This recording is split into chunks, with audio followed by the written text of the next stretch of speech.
চলে এসেছি তোমাদের সাথে শেয়ার করতে নাইকা সামার সেলে কী দিচ্ছে। তো নাইকা সামার সেল চলছে তোমরা সবাই জানো। তো আজকে আমি সামার সেল থেকে কী কী নিলাম সেটা তোমাদের সাথে শেয়ার করবো।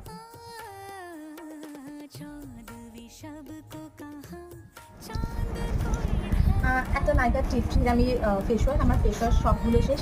তো একটা টিপটির ফেস ওয়াশ নিয়েছি, একটা নাইকার ল্যাভেন্ডারটা নিয়েছি, আর একটা নিয়েছি হচ্ছে স্যান্ডেলউড, এটাও নাইকার এগুলো খুব রিজনেবল প্রাইসে আমি পেয়েছি এবং অনেক ডিসকাউন্ট পেয়েছি বলেই ফেস ওয়াশগুলো একবারে অর্ডার করে দিয়েছি। আর একটা সুইস বিউটি ম্যাট লিপস্টিক পেয়ে নিয়েছি, তার আমি ট্রাই করবো ফার্স্ট টাইম। যেটা পরে আছে সেটাও সুইস বিউটিরই। তো এটার নাম্বারটা হচ্ছে 19 আর্টিস্ট নিউ, দেখছিলাম খুব ভালো রিভিউ, তো নিয়ে নিয়েছি। আরেকটা এসছে পন্ডস লাইট, তো ভীষণ ভালো। সো আমার এই প্রোডাক্ট